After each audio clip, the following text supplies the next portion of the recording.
Welcome, everyone, to the All About Nothing podcast, kind of daily show. I am Barrett Gruber, host of the All About Nothing podcast with Zach King. You can find me across all of social media at Barrett Gruber.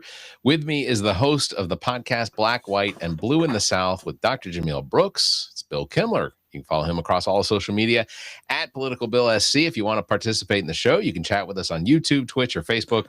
You can find links at the top of our webpage, theallaboutnothing.com. Please follow and subscribe wherever you hear us. Let's get started. Happy New Year, Bill. Happy New Year. And I got to thank you for the shout out you gave Black, White, and Blue in the South in your latest episode of the All About Nothing.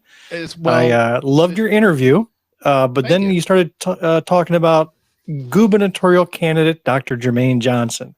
Yeah. And the first thing out of your mouth was he had an awesome interview with the Breakfast Club and Charlemagne the God. And that was just great. And I'm sitting there cursing you. I'm going, that son of a gun. And then before I finished the curse, you pivoted directly to Black, White, and Blue in the South and went on for another 30 seconds about how good of an unscripted, unrehearsed interview that was compared to something that was more polished with, the Breakfast Club. So I appreciated the goodwill there, and I was back to loving you and hating you all within the same minute. That's fair. Very kind of you. Now, and I've actually gone back and listened to that interview 2 more times, yours, because ultimately we're going to have Dr. Jermaine Johnson on coming up probably later this month.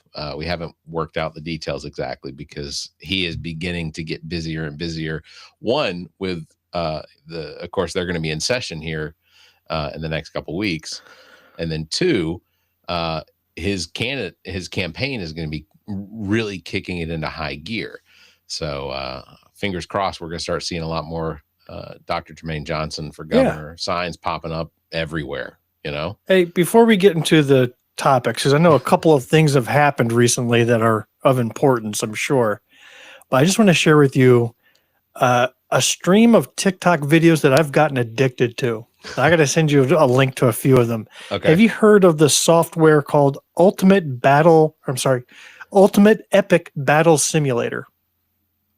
I've heard of it, and I think that I have seen a couple, and you're gonna have to refresh my memory, which I think you're gonna enjoy doing anyway. But I think I have heard of that, and I have seen some videos on TikTok. Yeah, so you create the characters, you create the strengths and weaknesses and characteristics of all these characters, and then you put them to battle and let the simulator battle it out. Yes. And the videos that I've watched were just ludicrous. Like, I think it was meant to demonstrate, how the Roman army would have fared against the Mongols, right? So you pit 2 different historical armies that never met, put them against each other, see what would happen. But what I get into is when they have Godzilla versus 100,000 Mike Tysons. Yeah.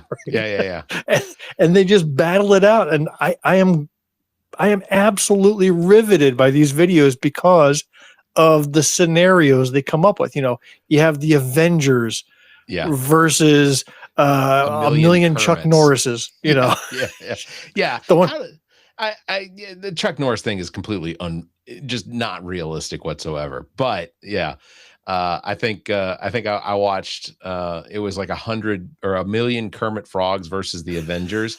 Yes, and somehow that was it. Yeah, the frogs won. Yeah, somehow the frogs defeated the Avengers, or the Kermits defeated. And I'm gonna give it to Kermit. Having 1 million duplicates of himself probably would. Well, I watched one yesterday, and I think the answer lies in the volume of your army, how many you have, and not necessarily what their strengths are. Because I saw 2 million monkeys go to battle against the entire U.S. Army, like with ballistic missiles and rockets and tanks and all that stuff. And the monkeys won because there was 2 million of them versus 100,000 U.S. Army members. Yeah. I have those. I have not. I often think that maybe that they've created this not necessarily just to see what would happen if you had 10,000 Roman soldiers versus 10,000 Mongols, or the Egyptians versus whatever. I think it's also to test the limits of a graphics card because it's incredible. I mean, to have that many simultaneous battles happening, with million versus million, and I don't know what computer they use to process that CPU, but it does a good job at it. It does. It absolutely does. And who knows? We may be heading towards a future dystopia where we may have to worry about 2 million monkeys doing battle against the U.S. Army. That could very well be the case. Could you imagine the U.S. being involved in a ground war again? Like, what was the last ground war? See, I'm trying to pivot us back to the subject at hand. You see how we're smooth we're doing there? You can barely even tell.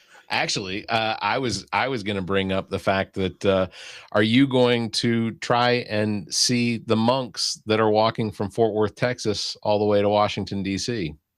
I don't know that I am. Okay. I mean, the closest they're going to get to you is Saluda. Well, McCormick. Oh, are they going to get okay? Yeah, they're coming south past McCormick. So it's not a big deal to go see them. But I would ask you why. Why I'm going to see them just because they're only going to be 2 miles away, in But Lexington. Why? There's a lot of things 2 miles away. You're not going to go see that. Why are you going to go see these monks? Because I don't think I'd have the opportunity to see. I don't think that there are a lot of people that do this. The message. I think the message is valuable. I think that for me to go out there and be of the peace and love group rather than the stories that I'm seeing across some of social media where they're walking in front of churches and the churches are calling the police on them, or they have people protesting them. These monks literally just walking. One of the monks got run over by a car. Did you see that? I did. Out in Georgia, a monk got run over by a car, lost his legs, both legs, I think. And now he's rejoining his group, in a wheelchair. But my goodness. I don't understand the. So what are you going to go? You're going to go to defend them? Is that what you're going to do? I'm going to be on the lookout for an evil church guy yelling at them. You're going to yell back? I might. That'd be great. Seeing riots break out up and down the street as the peaceful monks walk by. Monks. That's good. Okay. They're really having a good effect. They're really calming and unifying this nation. Yeah. Good for them. You know what? I say let them walk. I mean, walking's good. They're monks. It's what they do. But do I feel like they're going to have one iota of a difference made in this country today? No. I got to take the view that no, they're going to end up in Washington. They're going to say some speeches. The peaceful people will support them. The warmongering people will oppose them. And that's how it's going to be. Not a single mind will be changed at the end of it. I would like to hear a story of a red hat, let's bomb them all type of individual who went and saw the monks and had their life change. You show me one individual like that, then maybe I'll be convinced. Yeah. Those optics, I don't think we're going to get just based on the path that they have taken from Texas through Louisiana, Mississippi, Alabama, and now Georgia. They're just to the west of Augusta, I think, walking towards their next rest stop.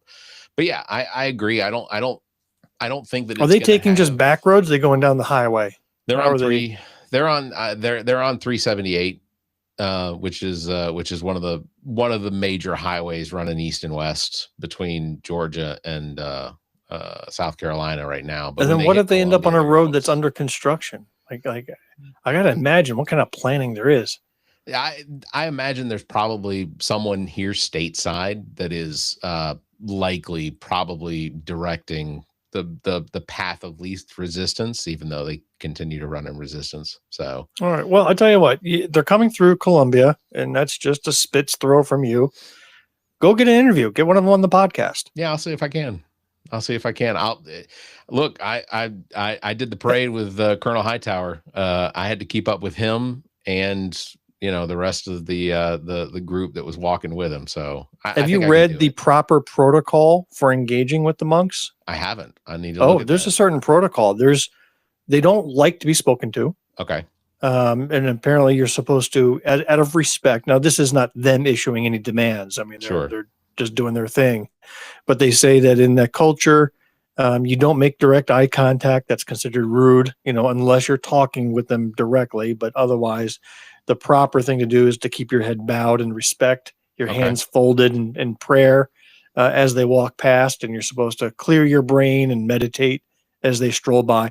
Basically, you're supposed to miss the whole thing, and then you would have done it properly. So if you have gone, closed your eyes, bowed your head, and emptied your brain as they walk by, you would have done the perfect handling of the monks walking by. I will video myself in meditation maybe, and we'll put that up as a short or something.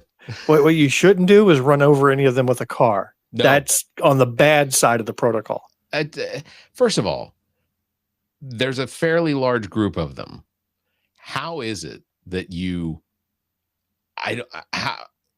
from what I read, I don't know all the details. They weren't directly hit by the car. It was a car hit another car that rolled into one of the monks, crushing his legs.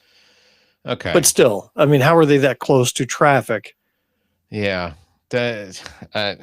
Yeah, I don't know. That to me, that strikes as just the normal, the likelihood that I'm gonna be stepping out of my car at the grocery store and somebody not pay attention and pin me between my car and their front bumper, you know. Well, let's be honest. Every time you sit in the driver's seat, you feel pinned, don't you?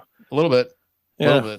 You come across as a claustrophobic individual. You know what though? I have gone spelunking and it not bothered me. No, you haven't. Oh yeah. Yeah. Okay. That's something I won't do. I have no desire to go spelunking. I will watch the videos of others doing it.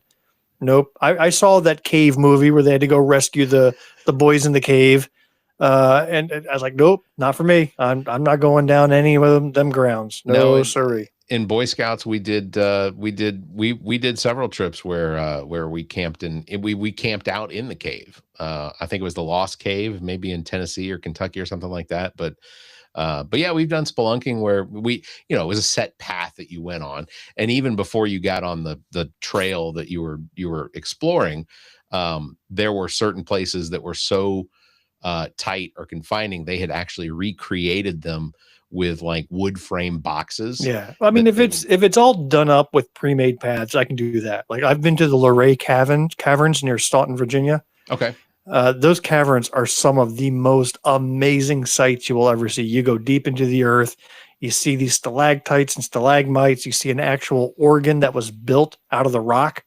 Like it used the rock formations. They built an organ into it and they played it. It was incredible.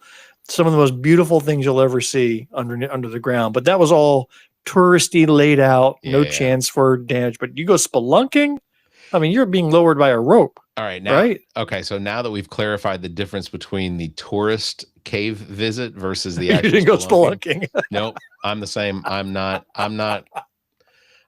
exploring. Like, okay, so you went for a hike in the forest and you call that mountain climbing. You did rock climbing, right? Right, or for sure. You went to like a indoor park and you climbed up the side of a wall. Yeah, I did some rock climbing. I did some wall face climbing. If it's not a classification on my watch as a workout, I'm probably not doing it. Actually, even if it is, I'm probably not doing it. That's that's just me. Did also want to give an update. The beard is not blue, obviously, if you're watching this on YouTube. Zach and I did have a short conversation about it. I told him specifically about what we had discussed previously, and that is if the Super Bowl gets here and my beard still is not blue, he has until the final second to do whatever it is that we're going to do. But I'm going to say this. I'm so frustrated with my hair as long as it is and my beard as long as it is, because I will keep the beard blue for whatever time we've agreed to, a week, 2 weeks, whatever, but then it's being shaved off. And my head, I'm going to get a haircut, because I know right now, if I go ahead and get my haircut, I'm probably going to tell the stylist to trim the beard too. Because as interesting as your body hair is, let's go back to the NFL for a second. So you lost this bet because Carolina beat Atlanta twice this season, right? Yeah. So then what kind of insult to injury was it that it was Atlanta's win that allowed the Panthers to back into the playoffs? Hey, for all those Carolina Panthers fans out there that I did not believe in, that I didn't believe in a Carolina Panthers team that could beat the Falcons 2 games in a season, because I didn't think that Carolina has the talent. I didn't think they have the coaching.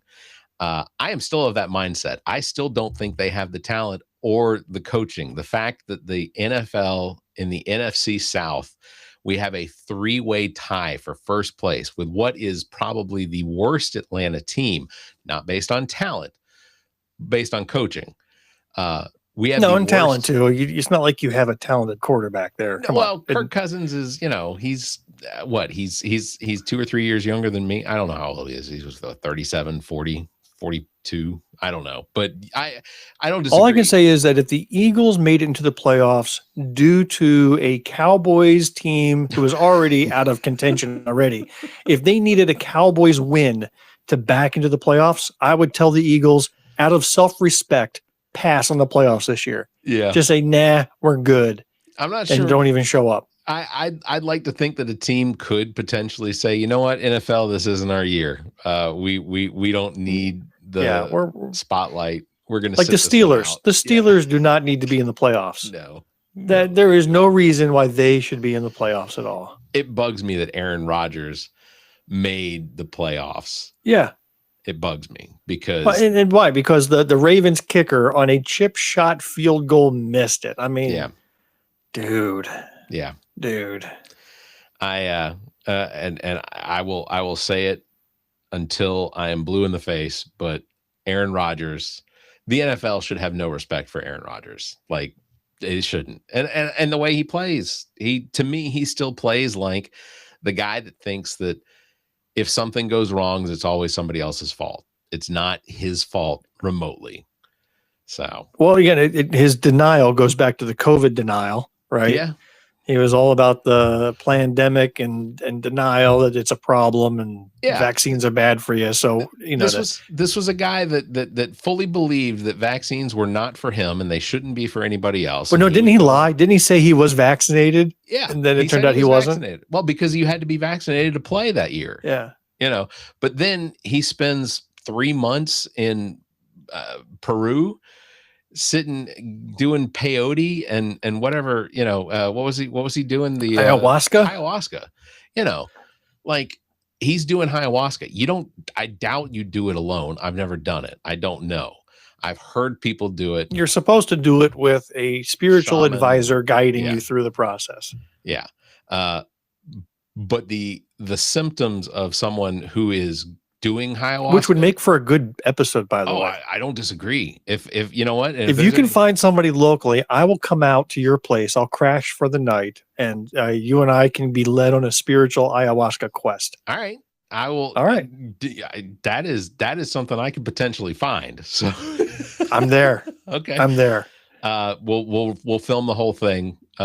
We'll do it like in Ghost Adventures format, where they have infrared cameras that are just on us constantly the whole time. Why can't we have the lights on? Why do we have to have infrared? I don't want to be in the dark. I'll be tripping as it is. I think I'm going to be in the dark with you. No, thank you. I've never harmed anyone that on accident. But so it's that is all right. That's my challenge. I will put that out there in Reddit and see what we can find. Maybe there's a Craigslist. Does Craigslist still exist? Oh God, if you're finding your spiritual quest advisor in Craigslist, I think we're fucked. Yeah, that's probably true. Hey, all resources available is the way I look at it. All I want to know is I'm going to get tripping on ayahuasca and then listen to that Lemmy the Leprechaun bumper that you open your episodes with now for ZJZ Designs. And I'm going to be completely flipping out over it. Yeah. The episode today published late because apparently I did not know that I could mix different bit rates of the podcast episode with like the pre-roll. So the Lenny the Leprechaun or Liam the Leprechaun, that is in a higher bit rate than the episode is. That's because I did it, and I can only give you the highest quality. Right. So ultimately, I have to go back and take it down and redo it at 192 basically. You had to resample it at a lower quality because your podcast is such shit quality that you couldn't even take a commercial and incorporated it. That's just. Are you telling me your podcast is coming out there at 256? It is. Rate? Is it? Oh, yes. Okay. Well, I can step it up. I was just saving space. What are you saving some bucks? There's no bucks to be saved there. No, it's just laziness. That's just being not interested in the quality of your output. And look, I could tell. I can tell the difference. It's look, Bill, it's not the quality, it's the quantity. Hey, you got quantity. There's no doubt about that. All right, well, we're out of time. Yeah, exactly. We did actually step into season 9 of the All About Nothing podcast. Congrats. This is the 9th season, and we are fast approaching our 300th episode is going to be coming up here probably in March. I think I don't think we have anything special planned for it. You know what you should do? Since I'm full of great ideas today. Yeah. 300 is a special number. What does 300 normally come up as? It was that movie with... No, not okay. So there's a movie you can have a Spartan themed show where you're dressed with the painted on abs, right? We can all paint our abs on and be all bronzed up like the movie 300. I was thinking something more practical that you're involved in once a week. Once a week. 300 represents I don't know. I'm completely a loss. I think you do it every Wednesday. Something you do one evening a week. Bowling with others. Tuesday. Yeah, Tuesday nights we bowl. So Tuesday nights, and so a 300 is a perfect game. So maybe you do a bowling theme, or you do it from the bowling alley. Yeah, we could do that. And I mean, you've done it from kickball. You might as well do it with a real sport like bowling. Why not? Hold on. First of all, I detest bowling so much. Oh, do you really? Why do you do it every Tuesday then? Because I have friends that if I don't come out of the house once a week, then they begin to think that there's something wrong with me. So I have to keep up the act. I go to bowl. Well, coming out of the house and showing up in person is the most sure way of knowing there's something wrong with you. Yeah, that's probably true. That's probably true. Then they get a first out of sight, out of mind. But yeah, we have talked about doing an episode. The problem with doing an episode at Lucky Strike in Casey, which I'll give a ding there. The problem with doing that is it is so loud in there, and I don't think any amount of noise canceling would cut out. And I feel like I'd probably have to have at least like some sort of an aerial mic or a boom mic to get the quality of the strikes and whatnot. Maybe I could I'm sure you can talk to the other patrons to be quiet for a little bit while you do a recording. Yeah. Or at least do like a 5-minute pause in between throwing the ball down the lane. I'm sure they would perfectly be happy to accommodate you. There's a lot of beer and liquor sold. Or you could just rent the facility out, make it a private event. That's true. I mean, all the money you've collected from your Patreon. I mean, shit. I mean, you could rent out that facility. We keep talking about that. You were just telling me how with your LLC, you have to spend the money to keep the brand. So there you go. I do. It's a great way to spend money. Drop a couple grand at the bowling alley. You're not wrong. Hey, Randy Quaid is going to be back at the Coastal Comic Con. Your best friend. Yeah. So it'll be another event where I will probably not get an interview with him, because in order to get an interview with him, it has to be his wife asking the questions. That is just how he rolls. Can you dress up as his wife and fool him into thinking that you're Mrs. Quaid? No. I tried to give it some serious consideration. If you were high on ayahuasca, thinking you were Mrs. Quaid, I bet you could pull it off. Maybe I could talk Randy Quaid into doing a night of ayahuasca. Shit, if he doesn't have it in his front pocket, I'd be disappointed. I don't even know what it is. So I'll have to. I'm going to research that. I think that'd be a lot of fun. Speaking of South America and ayahuasca. I guess, for the last couple of minutes, I want to preface this by saying that Maduro is not a good guy. All right, stop. Why do we have to preface this? You are falling into the messaging that everybody else has to. In fact, I belong to some Democratic messaging groups, and they said, here's the message and how to construct it. Oh, really? And you have to start it off with saying, we don't support Maduro. He's a bad guy. Yet at the same time, what Trump is doing is wrong too. Okay, I'll do it in reverse. Why do we have to couch this? I'll do it in reverse. I think, in my opinion, I think Venezuela is one of the worst places on the planet in respect to stabilized nations and hemispheres. Maduro, Chavez, it doesn't matter who's in charge, because everyone that has had an opportunity to run that country. How many countries could you put in that same category? Right off the top of your head, how many can you name? 30.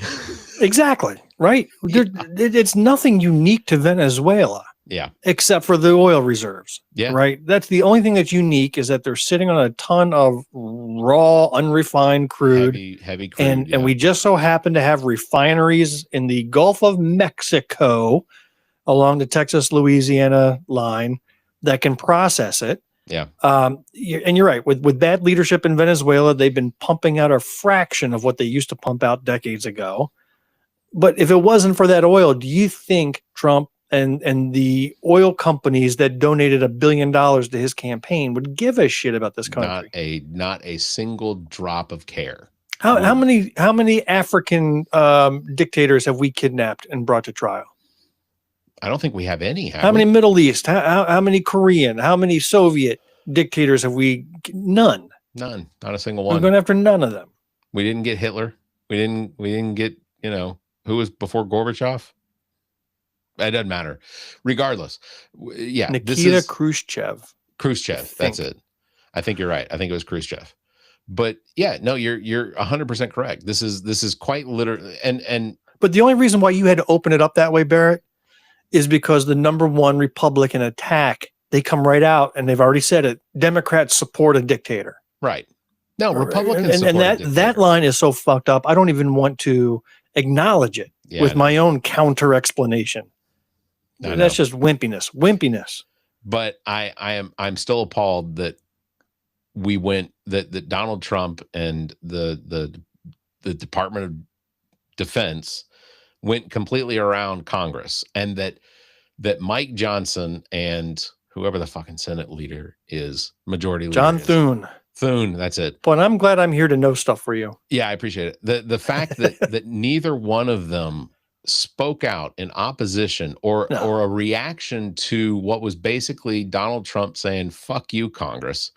I'm going to do whatever it is I want to do, and you all are going to sit there and just like it." That to me is just insane. Unbelievably insane. The precedent that they are setting is basically, when the Democrats do control the White House again and do control the House and do control the Senate, that the precedent that the Republicans are setting in Congress is basically saying, we're going to be comfortable with watching you all do the exact same thing, that the next president can operate as however he wants, issuing whatever. I hope that president does. We've already talked about, I hope they confiscate Mar-a-Lago, take it over, shut it down, whatever. And one of the rationalizations that I've seen on why it was a perfectly good deal to go into a foreign country, kidnap the leader of that country, and then try him in your own country for some hypothetical charges. I'm going to talk about those charges in a second. Yeah. But one of the rationalizations are the videos of people cheering in the streets of Venezuela, saying, we're glad he's gone, and Venezuelans praising this arrest. Not all of them, but they cherry pick some videos, and there are truly celebrations happening in the streets. But I tell you this, Barrett, if somebody swooped down and kidnapped Melania and Donald and took them off to another land, you have any idea what kind of cheering and dancing in the streets will happen in this country? At least, I would guess at least 80 million. I mean, if that is the only qualification needed, the only criteria needed to be able to do such a thing, that I encourage other countries to come in and attempt this here, because there will be dancing in the streets, there will be cheering online and everywhere else in public. Let's do it. If that's now the bar that we set. I liked the president of Ukraine's response to they can do that now. One more time, Yeah. Of course. So the charges. Yeah. So this Department of Justice has filed charges in New York. How does that work? How does the Department of Justice? Okay, so I'm sorry, it was the Department of Justice. For some reason in my head, I was thinking Department of Defense. Anyway, go ahead. Sorry. Yeah. So the Department of Justice. Now let's talk about their track record on indicting people and getting it through. You know of a guy named James Comey? Yeah. 0 for 2 on Comey. Yeah. Well, who was the other one? Letitia James. They've tried to go after 3 times. 0 for 3. Yeah. Right. This isn't a Department of Justice that's got even a pair of marbles rolling around in their head. Yeah. I would not be surprised if if they couldn't get a grand jury to indict Maduro based on any evidence they have. Yeah, I completely agree. And yet every Republican has lined up saying he is a narco-terrorist. Okay, whatever that means. Narco-terrorism, right? Listen, I think, just roll back 1 year. Back 1 year. Find me one Republican, including Trump himself, who was crying about Venezuela sending drugs in this country. None. Zero. Right? Yeah. They were crying about China sending it through Mexico, right?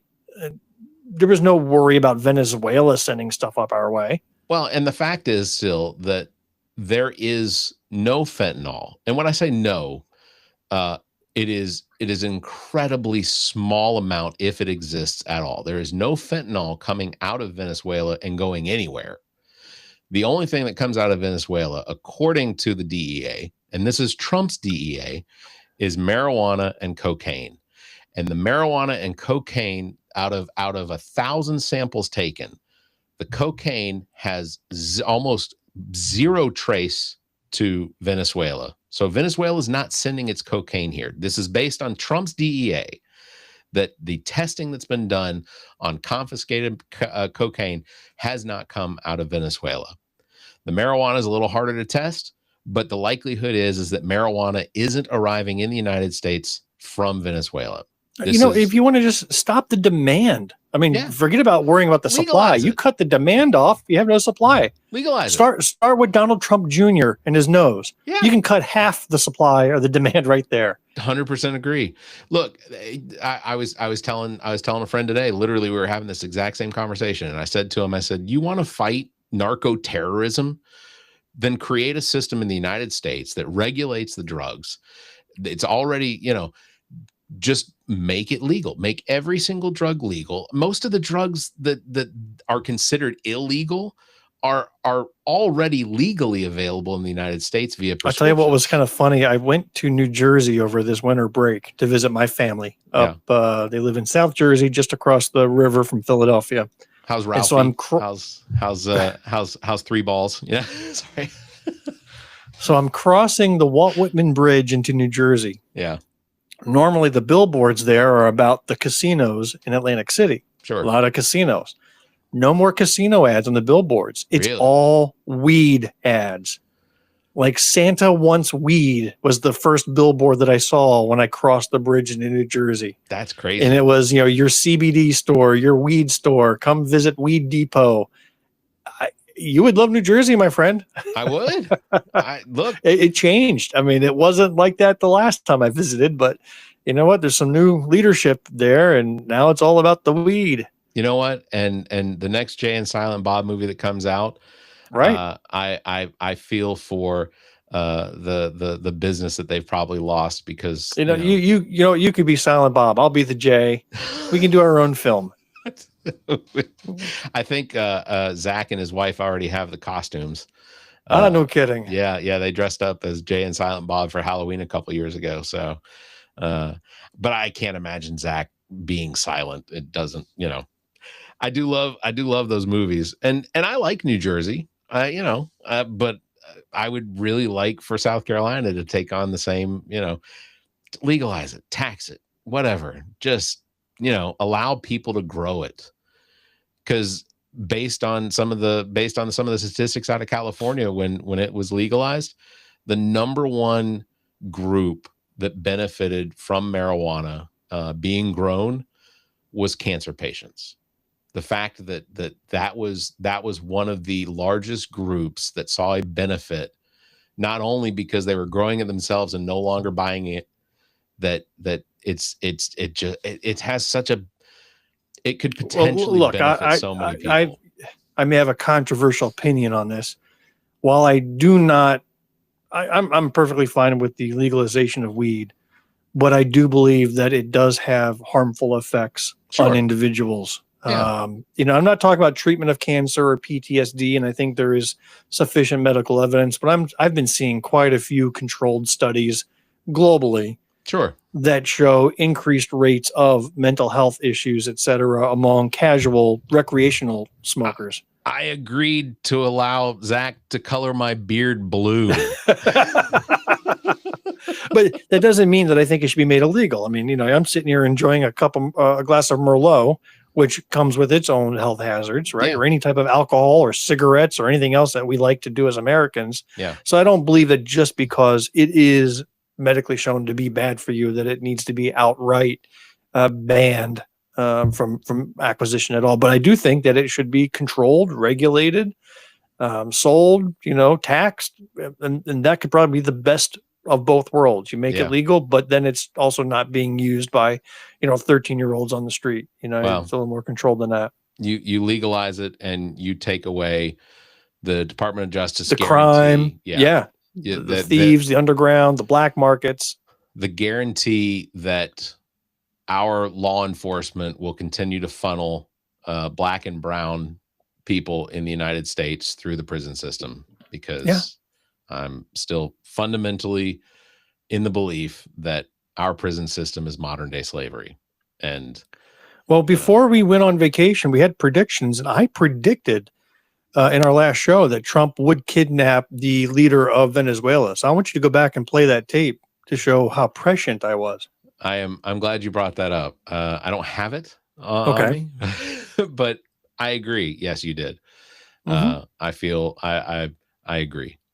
I called it. I don't think 3 weeks in advance. I called it. I don't think any of my predictions have come true yet, but I do not believe that Donald Trump has more than 2, 3, 4 months left in this existence. I think that based and this will be the last thing we talk about tonight, but I think that based on his press conference to announce. You know what? I haven't watched anything that he says. I'm not watching him anymore. If I see that there's a video with him in it or speaking, I'm not watching it. Ever since that last episode where we watched him give that dumb speech, I've just lost any interest in anything he says or to be on the death watch. I disagree. I still think he's got 3 to 4 decades left in him. I don't care how low energy he is or how rambly he gets. He's going to be president for the next 30 years. Well, that's my sour prediction. Well, at some point we need to discuss what maybe we can save it for a future episode, but we need to discuss what we define as our line to an exit.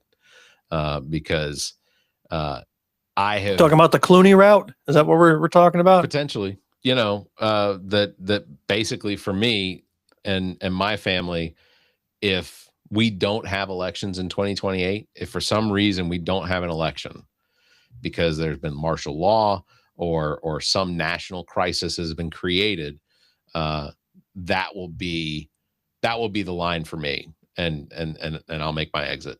So you'll probably head to a nice, safe, neutral country like Greenland, where you can get away from all this craziness. Denmark is not on my list. Norway, Sweden, and Finland are. So I actually have a friend who is an immigration lawyer that has given me some information about what it is that we need to do to prepare for a situation like that. And that's something that I'm giving some serious consideration to. So we'll see. Final thought? I feel like I've seen videos where people have created fake newscasts. Yeah. And made like their parent watch it, unsuspectingly.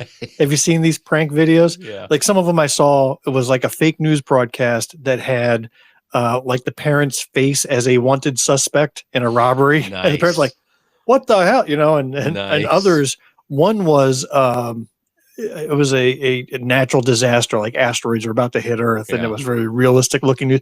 And the wife is just running around the house trying to call her family, and like, Mom, what are you doing? Can't you see this is the end of the world? We have to go. Hey, she's freaking out. Speaking of that, Greenland 2 comes out Friday. So Greenland was an amazing movie. It was a fantastic movie. This weekend, I wound up watching several Gerard Butler movies, including Olympus. Why would you watch several Gerard Butler movies? Is this Gerard Butler weekend? What is this? Look, it was TBS. You got a man crush? What's the deal? I do like Gerard Butler. You brought up 300, right? That's how you started this episode. Yeah. P.S. I Love You was an incredible movie, and I took a picture of myself under the bridge in Ireland, in Wicklow County. or County Wicklow, where that movie had that scene filmed. So, Okay. Anyway, good episode. I appreciate you moving the time up for me. Do you want to make it permanently at this time? Does that work better for you? If it works better for you, it works better for me. So done deal. Right. I got to go work on. I got a best of coming up on Wednesday. I'm going to try to push out. Fantastic. And then we'll be back to live recording in a couple of weeks, middle of January. Great. I am really glad that Dr. Jamil was talked into returning to do the podcast, because I'm going to be honest, listening to the last episode, it felt like there was the possibility that maybe in her mind she was like, maybe I can get out of this. But interesting twist. Yeah. Okay. But I'm glad to hear that she's going to be coming back, and you all are going to be putting more episodes out there, because I enjoy them. And my mother is absolutely a fan. She was hoping that when we had lunch the other day that Dr. Jamil was going to be there, and I could give her a hug for my mom. So I didn't give you a hug because she didn't tell me to. So Dr. Jamil and I are not connected at the hip. We do have separate lives, separate things going on. But no, I've even asked her, I said, at any time you feeling tired of doing it, she's like, oh, hell no. She loves every second of it. That's awesome. That's awesome. She really does. She really enjoys it. All right. Well, I guess on that bombshell, we'll wrap it up. Big thanks to everybody for watching. Thanks for listening. Don't forget, you can follow Bill at politicalbillsc and myself at Barrett Gruber. Thank you for liking and hitting that bell. And if you can, give us a 5-star review and leave a comment. Until next time, you all stay safe, be kind, and keep your hands to yourself. There you go.